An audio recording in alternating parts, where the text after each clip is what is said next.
Ladies and gentlemen, boys and girls, children of all ages, wrestling fans, and sports entertainment fans, welcome to the No Shave Man Cave. I'm ElliJare. I am Jay Tilly. Man, I'm smiling ear to ear. I am jacked to the nines, and I'm back home, and I did not hate this show last night. Probably because I haven't been able to sit down and watch wrestling with just the vigor that I enjoy. And man, I enjoyed the show. There was some confusing stuff, which I'm sure we'll go through. But what did you think, man? It was okay. You must have enjoyed it because it's been a while. Because I thought this one was a little rough to get through. There was some promos that got lost in the shuffle. There was some just terrible babyface booking on some stuff. And it was a very bland, boring, other than the main event, which is fantastic. I didn't really enjoy much more about this. So, and I think the fact that you hadn't watched wrestling in like almost a week. By the way, welcome back, man. Like, it's good to have you back. Thank you. Yeah. So to the peeps, to the fam, to everyone, haven't really talked much about it. However, we're family here, and we're going to get through this together. My Mrs. ElliJare, Tiff, is dealing with cancer, and she went through the surgery, made it through. She's a trooper, and just a matter of time before we're able to bring her back home from the hospital. And she was able to get up and shower and do some stuff today. And so shout out to Dr. Awad over there at UF. Go Gators, and the whole crew over there. Wanda and Tammy are her nurses. So super cool. And hell yeah. Glad we're on this side of that. And we'll chronicle what occurs. So any chance you get to rep a little purple for pancreatic cancer, I'm with you. Bam. Yeah, man. Hold your loved ones close because you never know. You know, it's I've been telling the fans you just have personal stuff going on. I figured it's your story to tell, just like we talk about on our mental health day. But good to have you back, man. Yeah, appreciate it, brother. Man. But it's good to have you back. Good to be back. I know you, and I know how much you love wrestling, and wrestling is important to you. So when we talked outside of the podcast, and you were talking about how you haven't even watched wrestling yet, I'm like, ooh, you must be hurting. And then you have these glowing reviews for this one. I'm like, oof, he's really hurting.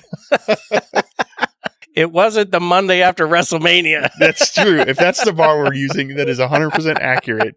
It was not that piece of garbage. Yeah. But I think one of my biggest concerns about Raw, and I don't even think it's just Raw. Well, I guess it is. I guess AEW and WWE are having an issue, is crowds. So the crowd was dead.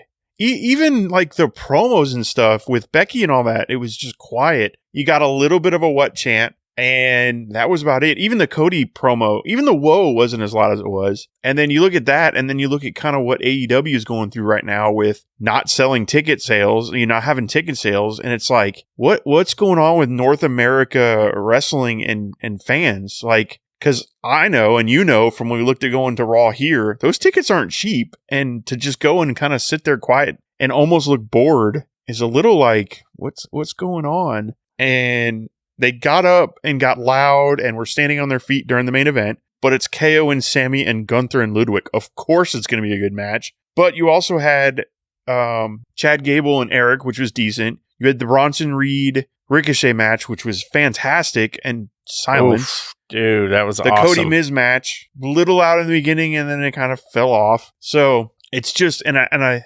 really go ahead. Oh, go ahead. Sorry. I just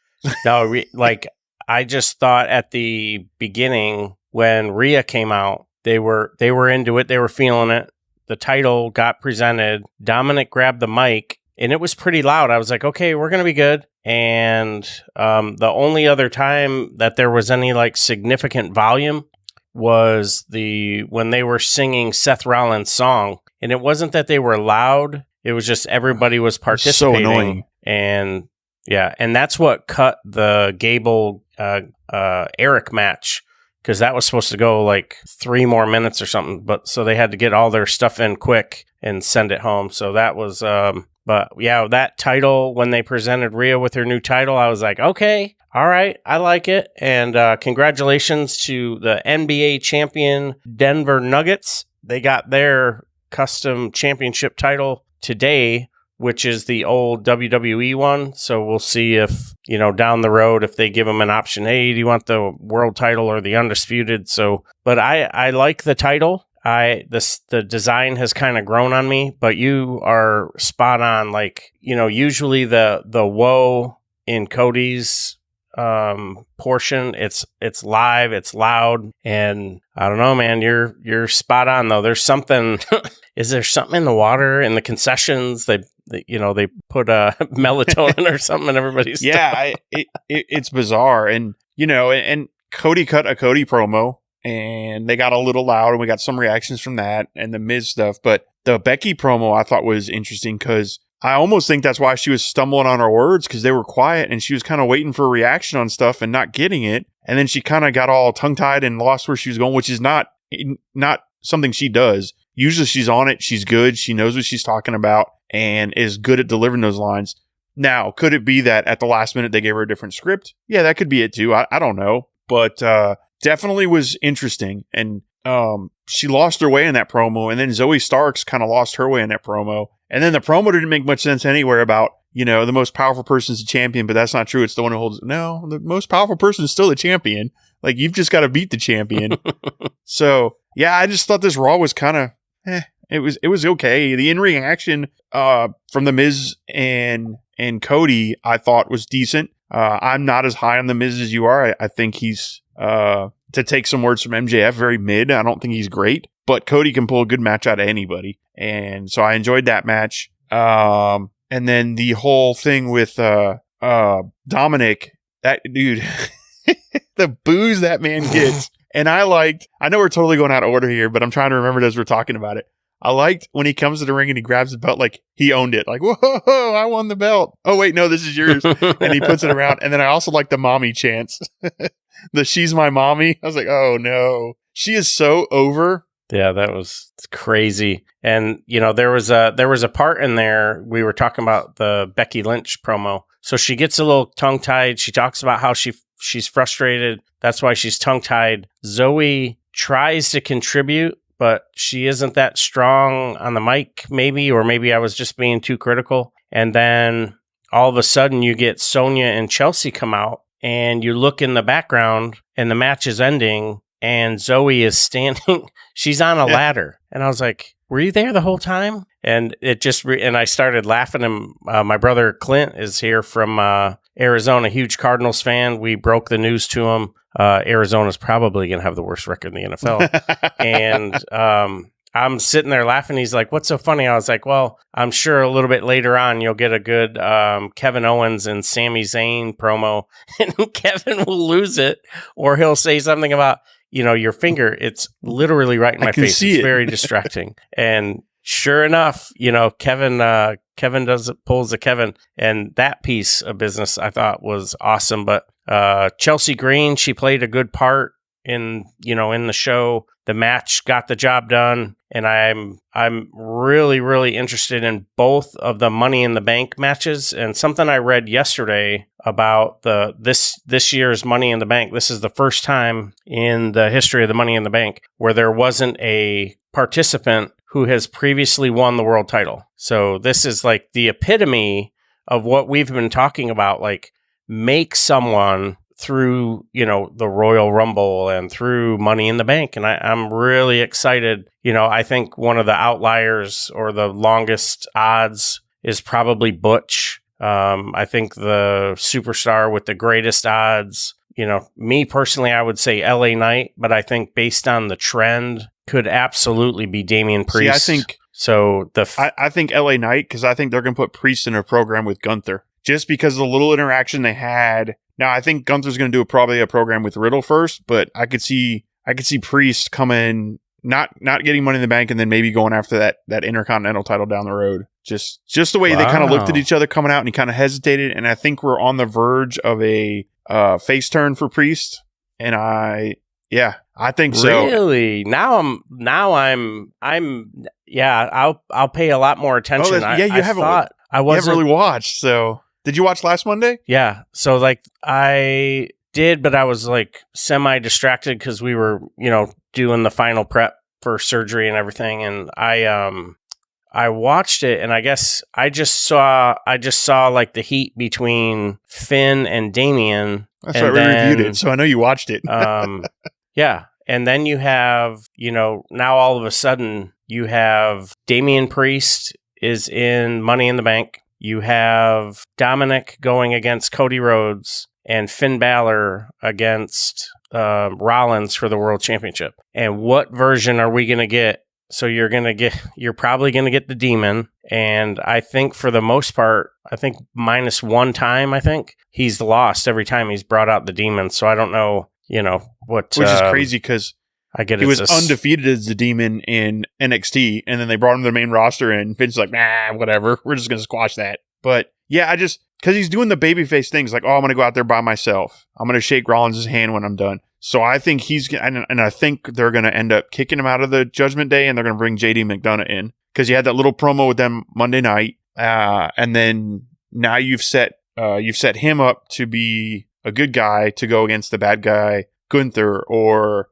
whoever they decide to put him into. I would like to see Priest beat Rollins personally. I think that would be great. And then having Priest and, I'd like to see Finn beat Rollins and then have a nice little feud between Priest and Balor would be great. But, or go ahead, go. Man, you can tell we're rusty. Yeah, I think, I think there's going to be something in there where somebody costs somebody. So I would think the Money in the Bank, either the men's or the women's would open. And if it's the men's, then the world title will probably be second to last because you'll have the main event of whatever Roman's going to do. And Priest costs Finn the title, even though he's trying to help, air quotes, or Finn costs Priest the Money in the Bank because he's trying to, air quotes, help. But yeah, I think, this is, I'm really excited about the Money in the Bank. I think that'll be a lot of fun. Jury's out on how the match will be with Dominic and Cody. I'm sure Cody can have a 5-star match and do all the work, but I don't want it to look like Dominic's just completely getting ragdolled. But, I don't know how you feel about this, but I think Brock will cost Cody this match, and that's what will lead to SummerSlam, and they'll have the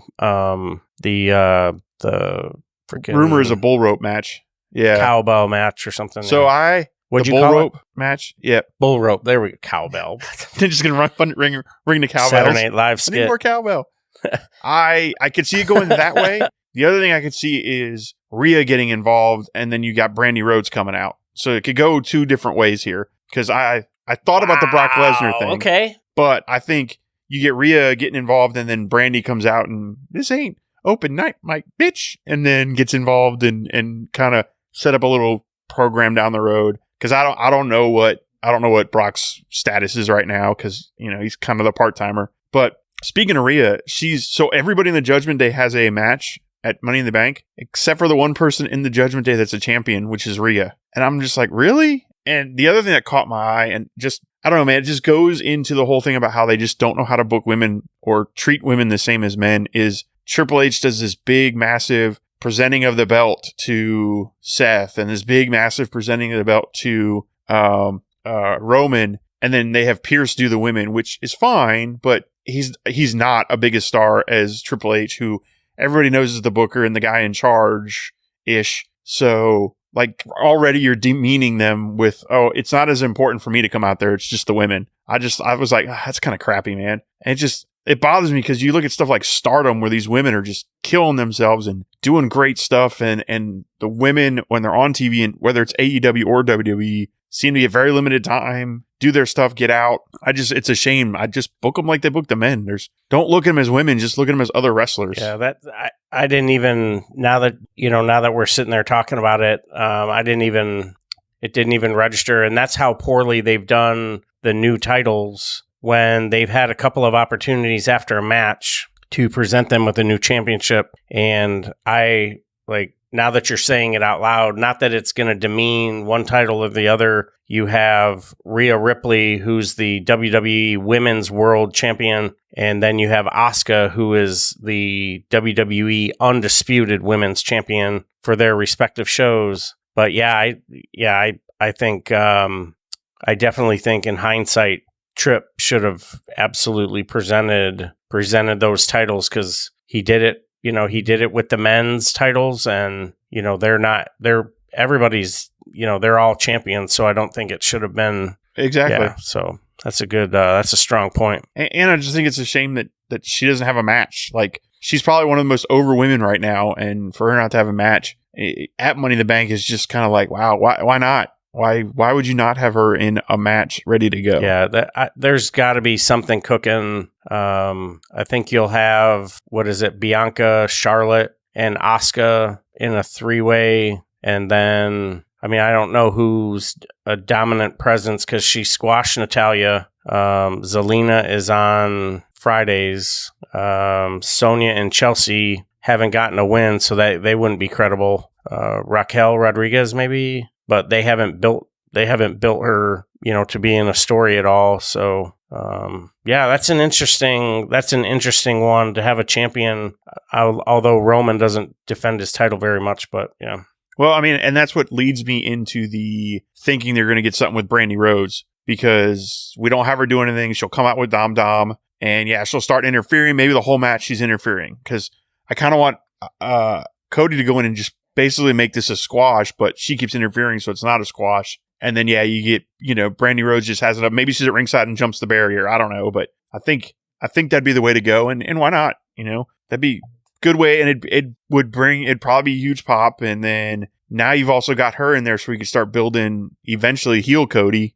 Because when he was with her, and boy, they did some good heel work together. Oof, man, when she would flop, and then the opponent would, babyface, oh, I'm so sorry. And then you'd see out of the corner of her eye and the big smile. You're like, oh, you got him.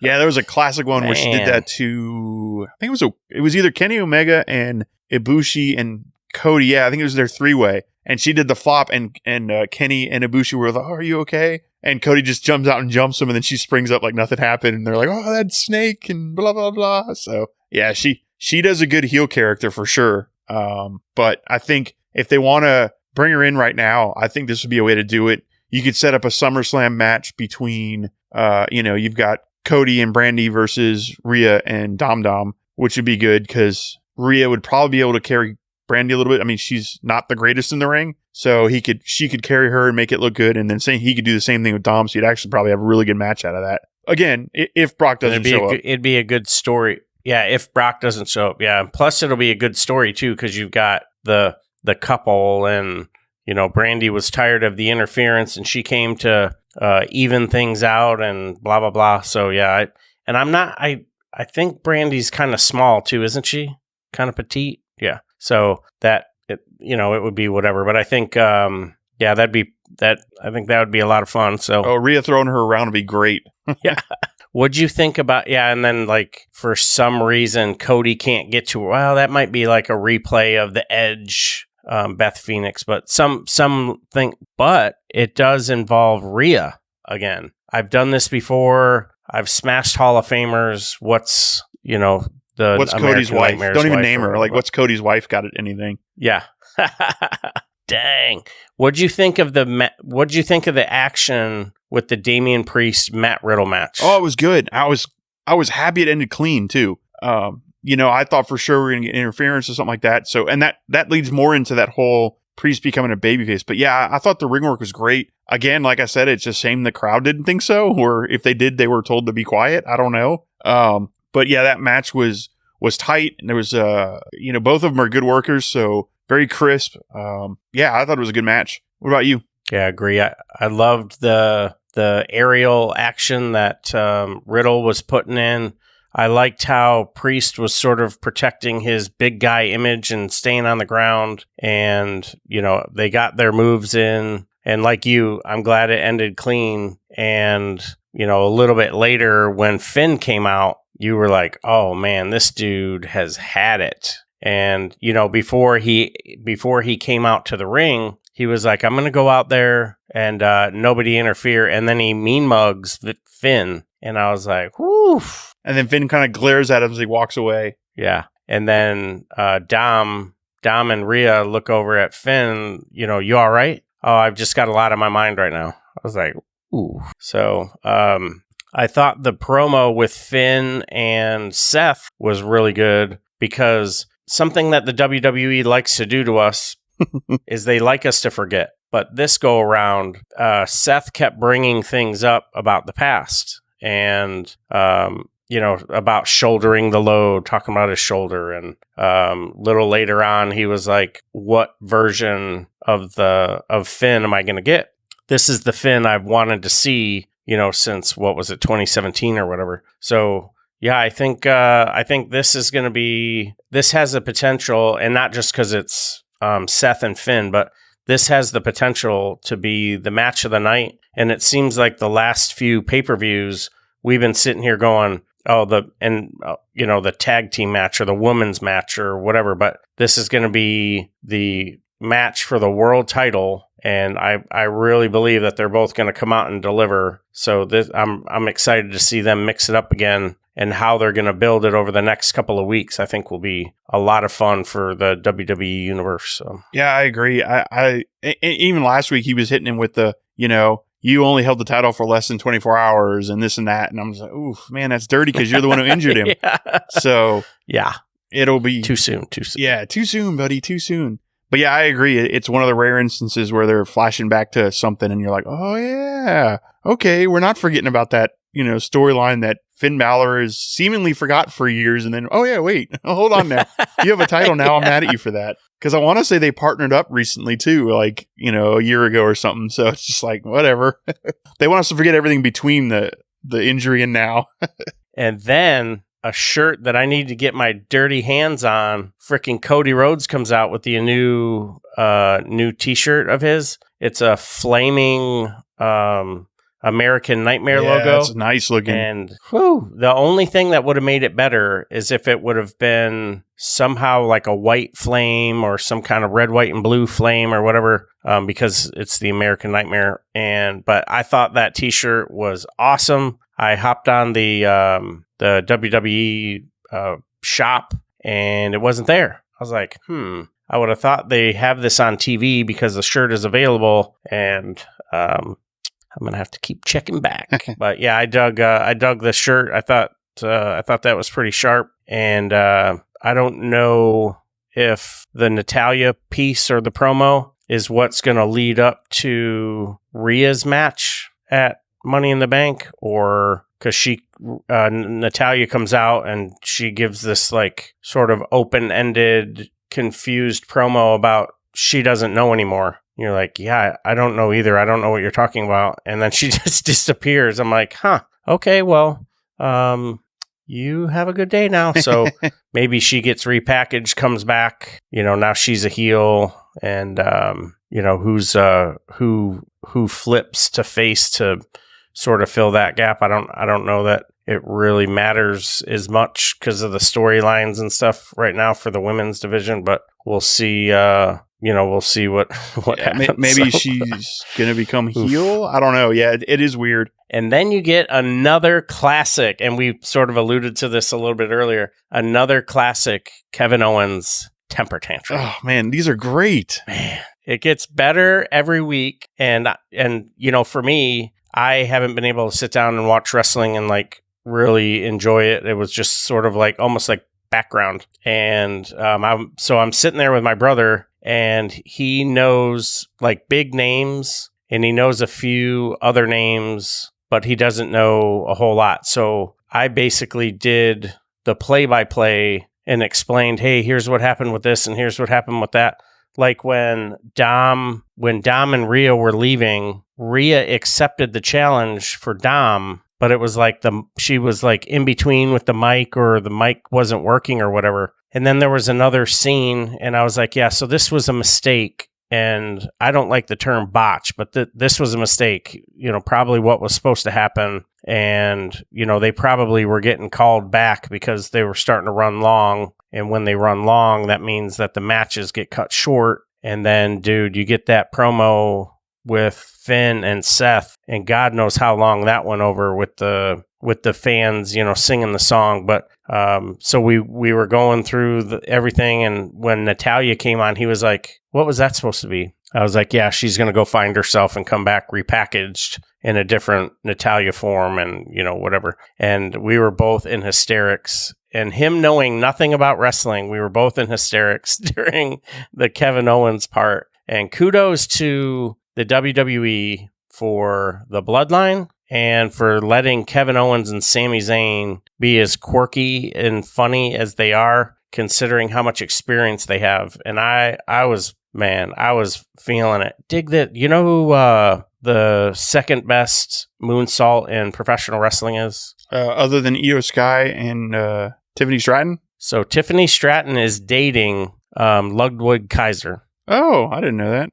I was like, oh, but yeah. So we get Kevin Owens. He pulls another beauty out, and they set up a match. And the match was, I thought the match was really good. But the match right after that promo, someone that I can't get enough of, and that's Ricochet. They laid it out, and Mr. Nice Guy, Bronson Reed, forget about it. They earned their check last night, and I hope the fans went home happy with that match, even though it probably didn't end the way Ricochet wanted.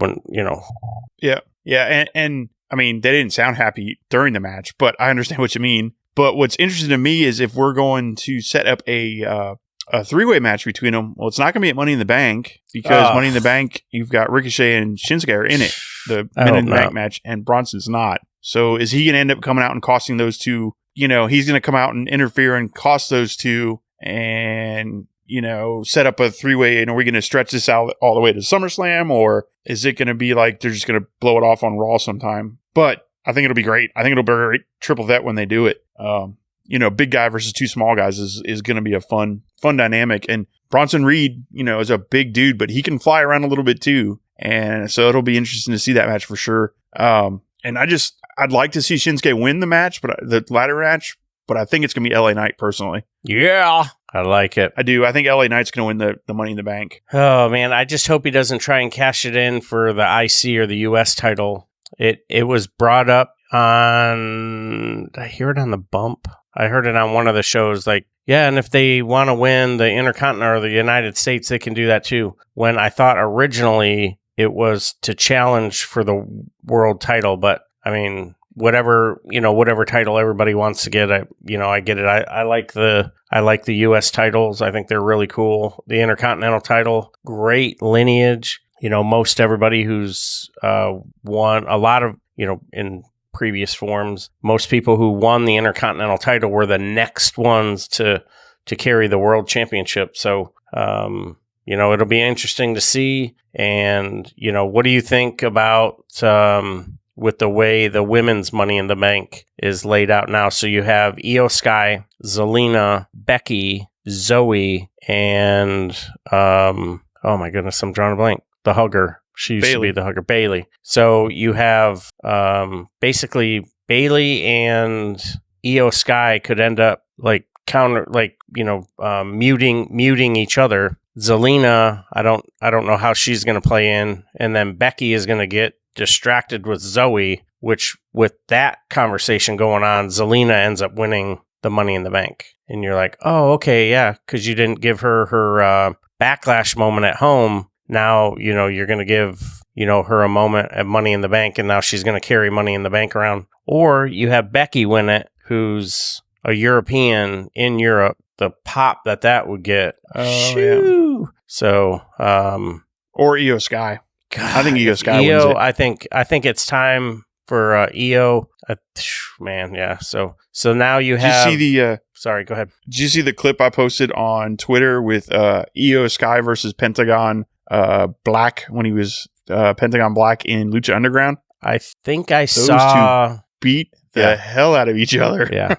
Yeah. And I was like, it came up on my feed. I'm like, oh my God, I forgot that Io Sky was in Lucha Underground too. Yeah, that's awesome. I miss Lucha Underground. Lucha. So, I loved how the announcer would talk about where they are and the camera angles. And yeah, I thought it was freaking awesome. Okay, so the Money in the Bank, the men's Money in the Bank, you've got Santos Escobar, you've got LA Knight, yeah, Ricochet, you have Shinsuke, you have Butch, and you have Damian Priest. Wow, that is solid. Man, I think you made a good point with Priest, but I still think it's going to be LA Knight. Yeah. I think it's going to be LA Knight.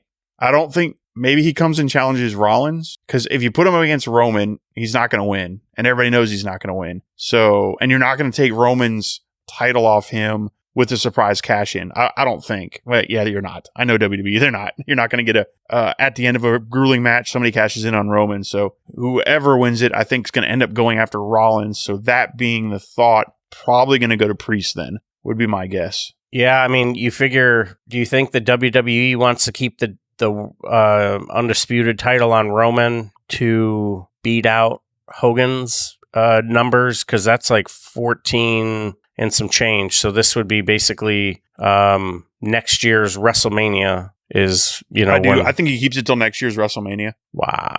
I do. I really do. I think he's going to keep it all the way to WrestleMania, if not all the way to SummerSlam, because I think he needs to keep it to SummerSlam to beat Hogan, like officially beat Hogan. Because I think we did the math, and I think if he loses it at WrestleMania, he's like 100 days short. Oh, that's true. Okay, 60 days short or something like that. Yeah. So I wouldn't be surprised if he keeps it all the way to SummerSlam next year and beats Hogan. And I can see him wanting to beat Hogan just because of all the controversy behind Hogan right now. Right. If they want to erase his name from the record book, they could, or not erase it, but move him down for sure. Right. Yeah. But yeah, that's a long time, man. It's crazy. Modernizing the record books is it's interesting business. I mean, you figure you're looking at who's selling merch. They're the Ones t-shirt looks great. The t-shirt with Roman Reigns and Heyman with the tie looks great. The God Mode one is, looks pretty good too. So, that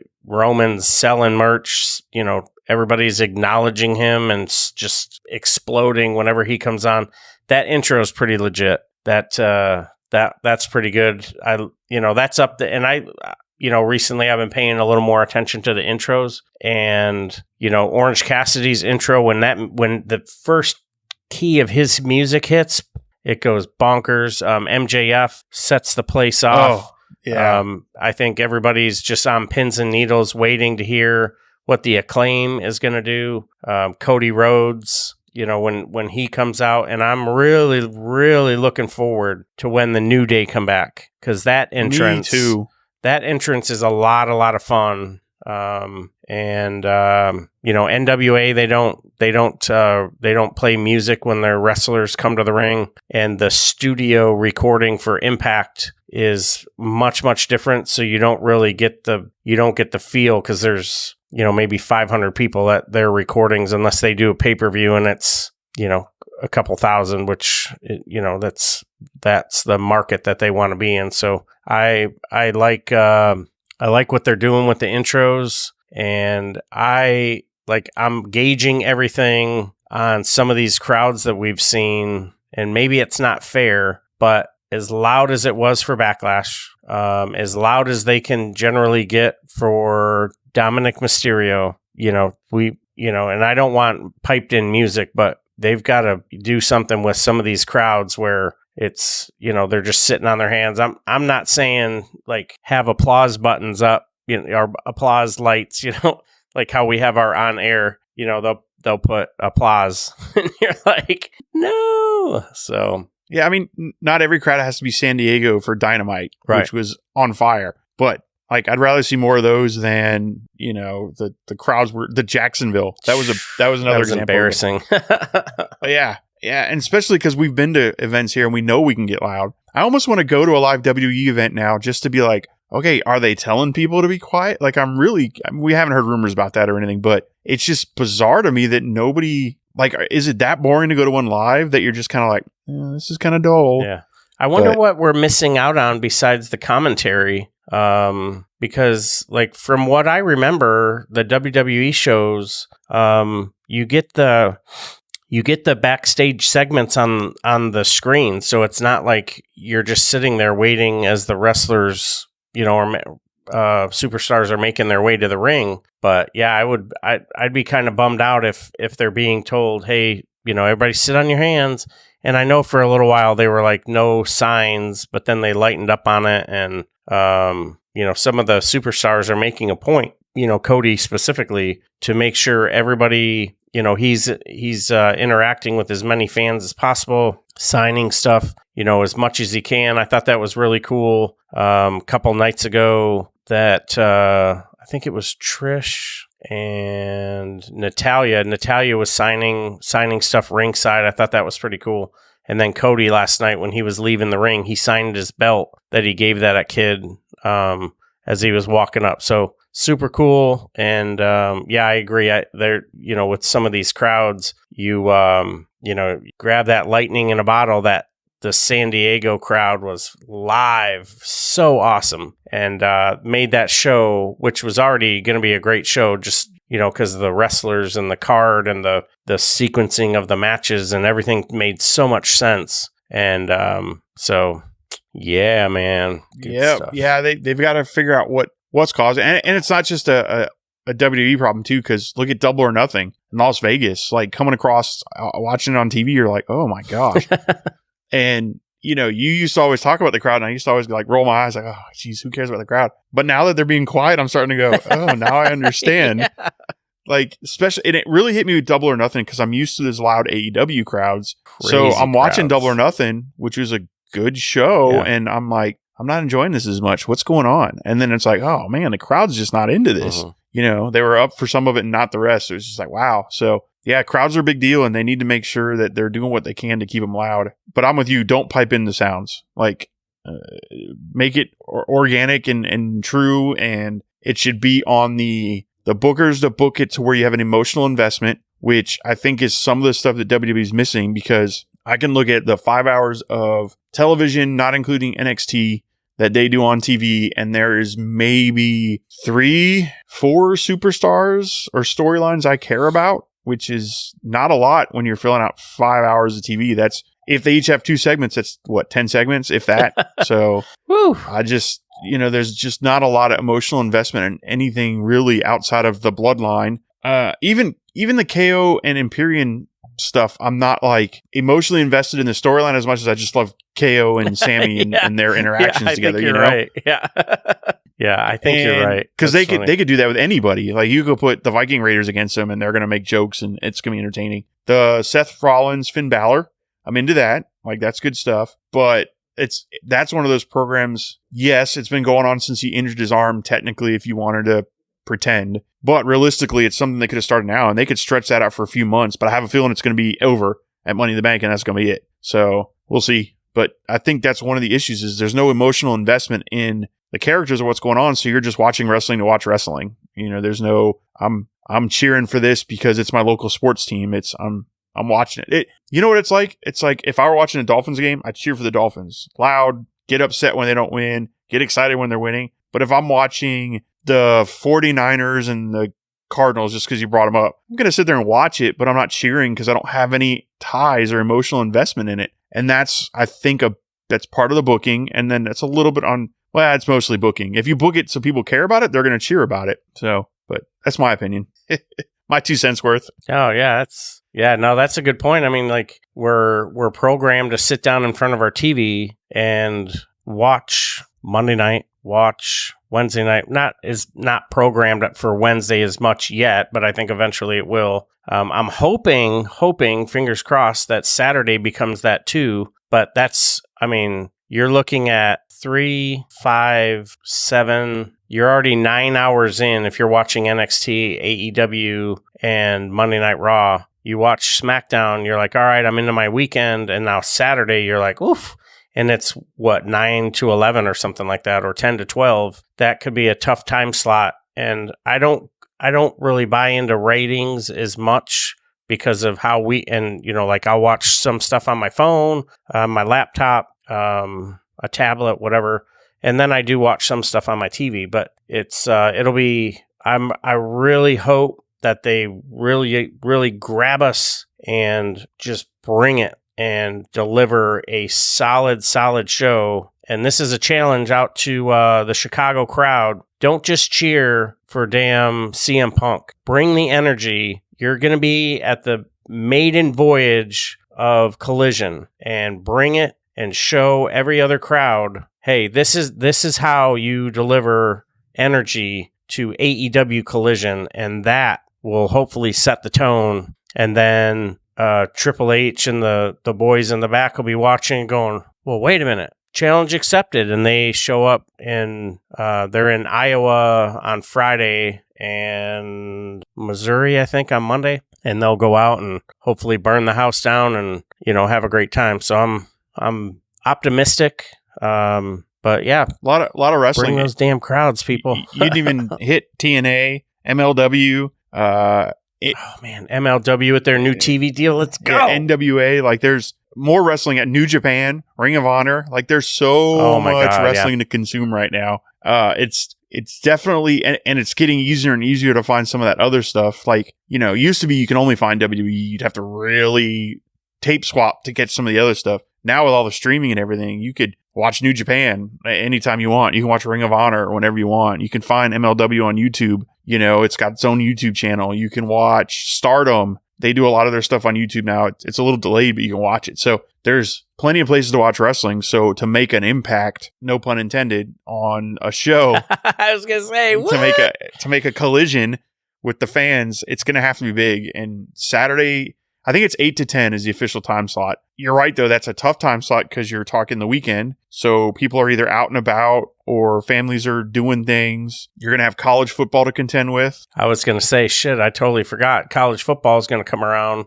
And Saturday has been when WWE has been doing their pay-per-views. Yep. And UFC so you're going to have college football and damn UFC fights. Yeah. So, you're going to be sitting there watching your college game for, however long. And get a couple bowls of loudmouth soup and not really even be able to get into, be into the game or be into Collision because you're, a sheet and a half in. But yeah, I hope we pop up, get up, catch Collision. Maybe we watch it before football on Sundays, unless you're catching the international games. You'll have until 1:05 during the first 7 weeks of the season. So we'll see. We'll see what's up. So, and not to mention that, not to make this all about AEW, but Tony Khan does not have a great record for shows outside of Dynamite because Rampage has been okay and declining. The Battle of the Belts, big thing, and then it really never really was a big thing other than pay-per-views and Dynamite. So I think that's part of some of this scare is I think people are a little concerned that, okay, this is just going to be another Dynamite or another Rampage.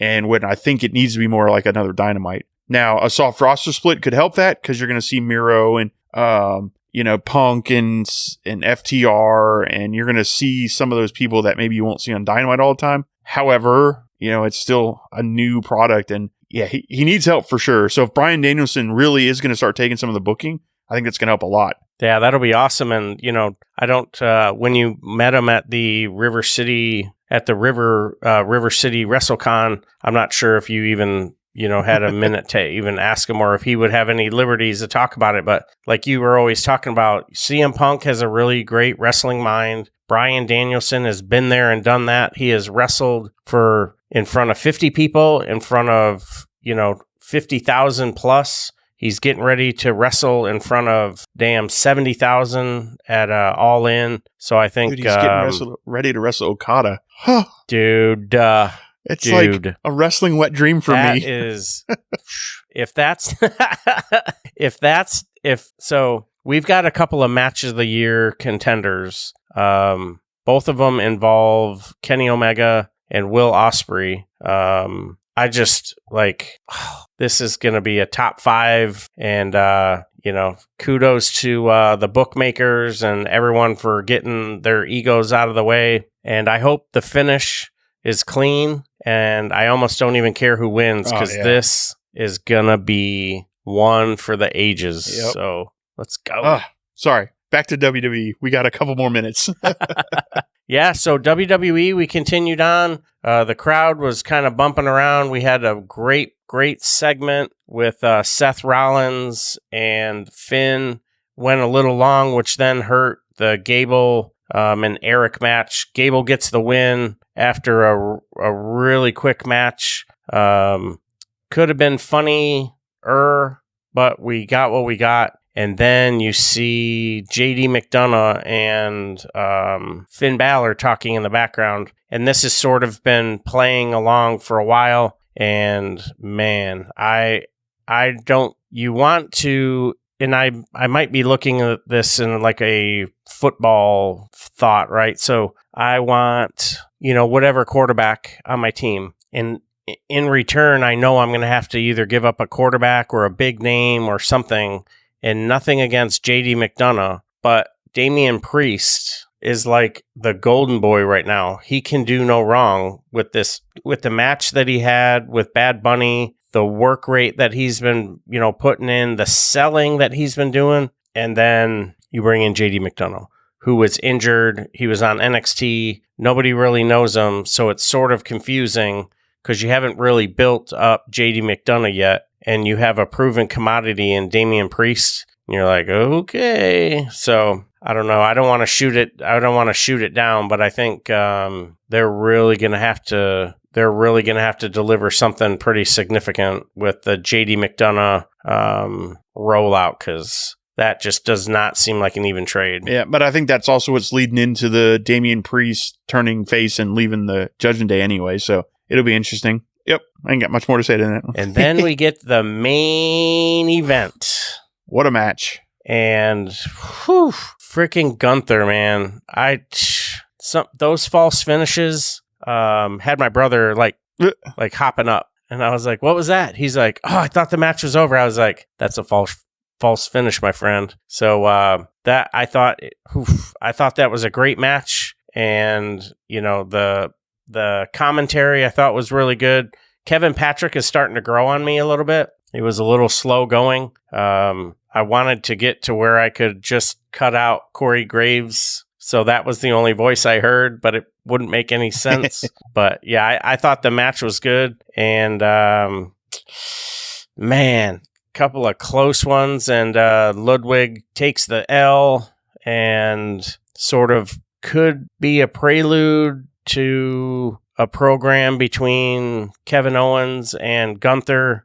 But I think, like what you were saying, Gunther in a program with Damian Priest as a good guy, that would be worth the price of admission right there. Yeah, I think you're definitely setting up Riddle first because, he had the run in. So I think you're setting up a Riddle Gunther first. But yeah, I think give it time. But I think, you'll see Priest Intercontinental Championship run. And then that frees Gunther up to go after Rollins for the world title. And then now you've got a monster of a heel as the world title. Whew, man, because I think that's the trajectory Gunther's on personally. Or Walter, sorry. Or whatever he is. I forget what he goes by now. Gunther. Yeah. Gunther now. Yeah. So, pretty good show. I mean, pretty good as far as WWE standards go. It wasn't blow away great. I still missed that one show 3-4 weeks ago where I was like, oh man, they put a lot of thought into this because it's not happening anymore. That's disappointing. And I mean, there was some of the backstage stuff when Becky Lynch was walking. I was like, oh, what are we going to get? And she's talking to KO and Sammy. I'm like, all right. And then you just see the Alpha Academy stretching. And I'm like, that's it? Like, oh, man. She was just like... Yeah. I will say her looking at that going, oh, okay. That was funny. But overall, it was... I don't know. I gave it 2.5. It wasn't blow away. It wasn't like 2.5 for me. Yeah. Beards. Yeah, I gave it 3. I thought it was 3 beards. I thought it was a good show. I enjoyed how it moved some of the storylines along. It got you set up for Money in the Bank and presented and cleaned up the women's titles. So now we don't have to come in and go, dude, they did it again another week. And, they didn't violate the draft rules this week. So that's a small victory. So good point. I didn't even think about that. Yeah, you're right. Yeah. You're right. Yeah. Crazy. Cool. Well, but they'll probably mess it up on Friday with Seth Rollins being on Friday night. And he's going to be on NXT. So he's going to take on Braun Breaker on NXT. Braun Breaker. Man, how awesome would that be if Braun pulls a surprise and beats him? Oh, man, that would be so cool. That would be some inspired booking. Like, what? Now that'd be really good stuff. Anyway, it is what it is. Well, glad you're back, man. Glad we got to sit down and do this. We may not get back to the full schedule we're doing, which is a podcast every day. However, we will at least try to stick to our Tuesdays, Thursdays, and Saturdays and get those out. If we can get some extra canned stuff in, we will. And I know y'all miss ElliJare and his little shorts and rants on YouTube. Eventually, we'll get back to those. But like you said earlier, we got a long road ahead of us. So he's got some hurdles to go through. But we appreciate everybody. You know where to find us. Anywhere you get your podcasts from. Check us out. We talk about wrestling. No Shave Man Cave, Apple, Google, Amazon, wherever you listen to your podcast, give us a listen. Hit a subscribe. Download for free. It doesn't cost you anything, and you can always change your mind. Follow us on Rumble and YouTube. Same thing. Give us a subscribes and likes. Trick the algorithm for thinking we're really good. We appreciate it. Hit us up on Twitter, No Shave Man Cave. If you want to reach out to us and email us, it's noshavemancave@gmail.com. Potentially, well, we'll talk about it when we know that's firm. I was going to, little hint that happened on WrestleCon, but we'll talk about that later. So, Hey-o. But yeah, I appreciate everything, and haven't done this in a week or so, but hot tag out for the finisher. Bump and feed, like, share, subscribe, keep loving and following the No Shave Man Cave, where you get all of your relatively important and awesome wrestling news. So, on behalf of JT, thank you so much for joining us here at the No Shave Man Cave. To all of our brothers and sisters in arms, we love you. Keep doing what you do. Thank you for your service. Some gave all, and all gave some. Take care of yourselves, take care of each other, and we'll see you on the floor. You've been listening to the No Shave Man Cave. If it's pro wrestling, we're talking about it. Unless we see something shiny and wander off into the woods. If you hang around long enough, we'll eventually come back. We hope you've enjoyed the show. Fire off your comments and be sure to leave us a 5-star rating, and we'll be back soon. But in the meantime, hit us up on Twitter, YouTube, and TikTok at No Shave Men Cave. Y'all be cool, and we'll see you next time on the No Shave Men Cave.